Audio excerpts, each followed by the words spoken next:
नमस्कार दोस्तों, एक बार फिर से आप सभी का बहुत बहुत स्वागत है। और आज एक बहुत ही बड़ी और अहम खबर आपके सामने मैं बताने वाला हूँ। खबर जुड़ी हुई है महागठबंधन की, और जो खबर निकल कर सामने आ रही है वो ये मीडिया सूत्रों के हवाले से कि महागठबंधन में सीट बंटवारा लगभग तय हो गया है, फॉर्मूला बन गया है, बस उसकी औपचारिक घोषणा होना बाकी है। और ये भी बताया जा रहा है कि तेजस्वी यादव की तरफ से जो फॉर्मूला बनाया गया है वो महागठबंधन के कई साथियों को रास भी नहीं आ रहा है, और हो सकता है इसमें कुछ बदलाव भी किया जाए, लेकिन ये बदलाव कितना होगा, कहाँ तक होगा, ये देखने वाली बात है। तो चलिए पहले आपको ये बता देते हैं कि जो एक खाका तैयार किया गया है सीट बंटवारे का, उसके मुताबिक, और ये सबसे पहले क्लियर कर दूं, ये जो खबर है ये मीडिया सूत्रों के हवाले से खबर है, प्रतिष्ठित वेबसाइट के हवाले से खबर है, और तमाम समाचार एजेंसियों ने इसको छापा है।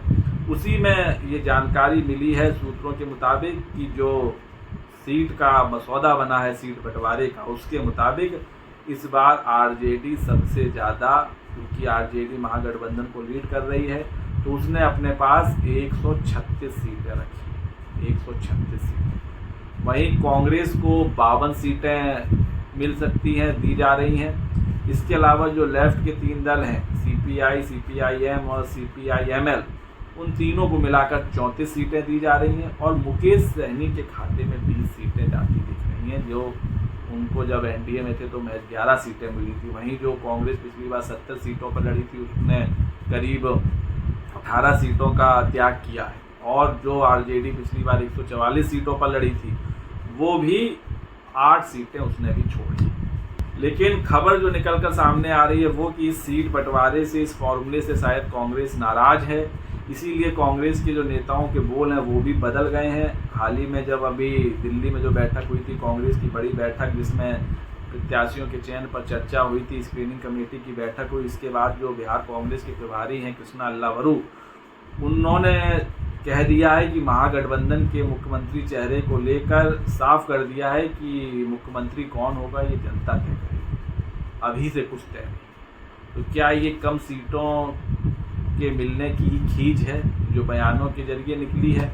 वहीं बताया जा रहा है कि भाई वीआईपी चीफ भी थोड़े नाराज हैं, जो डिप्टी सीएम का कुर्सी की भी डिमांड कर रहे हैं, और जो बीच में 40 से ज़्यादा सीटों की डिमांड कर रहे थे, वो भी 20 सीटों से खुश होते नहीं दिख रहे हैं, राजी नहीं होते दिख रहे हैं। और तो और छोड़िए, जो लेफ्ट के दल हैं वो उन्होंने भी कहा था कि पिछली बार उनका प्रदर्शन बहुत अच्छा था, तो इस बार उनको ज़्यादा सीटें मिलनी चाहिए थी, लेकिन इस बार भी उनको पिछले बार के मुकाबले जो ज़्यादा सीटें मिली हैं, लेकिन उतनी नहीं मिली जितनी वो उम्मीद कर रहे थे।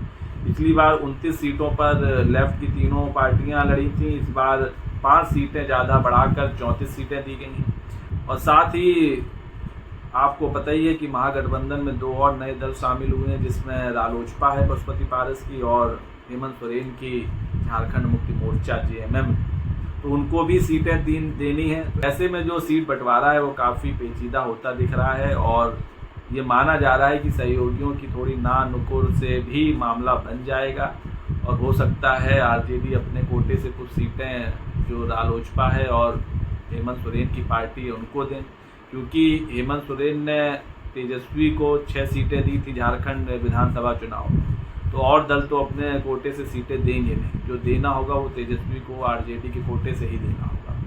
हालांकि जो मुकेश सहनी है वो भी कह चुके हैं कि सीट बंटवारा लगभग तय हो गया, और 15 सितंबर के बाद कभी भी सीट बंटवारा हो जाएगा, उसका ऐलान हो जाएगा, ये कई नेता महागठबंधन के कह चुके हैं। तो ये जो सीट बंटवारा हुआ है, जो तय माना जा रहा है, जिसका औपचारिक ऐलान होना बाकी है, इससे आप कितना सहमत हैं?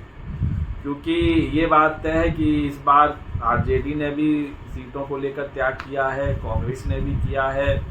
हालांकि जिनका परफॉर्मेंस अच्छा था पिछली बार, वो चाहे फिर लेफ्ट के 3 दल हों, उनको इस बार थोड़ी ज़्यादा सीटें दी गई हैं, लेकिन मुकेश सहनी 20 सीटों से खुश दिख नहीं रहे। उनकी इच्छा 30 तक की थी कि कम से कम 30 सीटें मिलें, लेकिन अगर सवाल वही कि अगर उनको 30 सीटें दी जाएंगी तो फिर अन्य दलों का क्या होगा? क्योंकि लेफ्ट ने 29 सीटें लेकर पिछली बार 16 सीटें जीती थी, ये बहुत बड़ी उनके परफॉर्मेंस थी, काफ़ी अच्छी परफॉर्मेंस थी। वहीं जो कांग्रेस थी वो 70 सीटें लेके महज 19 सीट जीती थी, और जो आरजेडी थी वो 144 सीट पर लड़ी थी वो 75 सीट जीती थी। तो आरजेडी ने भी सीटें घटाई हैं, कांग्रेस की भी सीटें घटी हैं, लेफ्ट के दलों की सीटें बढ़ी हैं, सैनी को 20 सीटें मिली हैं, और अभी 2 दल और बाकी हैं जिनमें सीटें बटनी हैं। तो काफ़ी कुछ चल रहा है महागठबंधन के अंदर। फिलहाल ये बात निकल कर सामने आ रही कि ये जो मसौदा बना है सीटों का, इसको लेकर सहयोगी दलों में थोड़ी सी नाराज़गी दिख रही है। अब ये नाराज़गी कब तक रहती है, क्या फिर से बैठक में सुलझ जाएगी या ऐलान होने से पहले सबको मना लिया जाएगा, ये देखने वाली बात होगी। फिलहाल वीडियो पर आपकी क्या राय है कमेंट्स करके बताएं। वीडियो पसंद आया हो तो चैनल को लाइक से सब्सक्राइब करना ना भूलें। तब तक के लिए नमस्कार।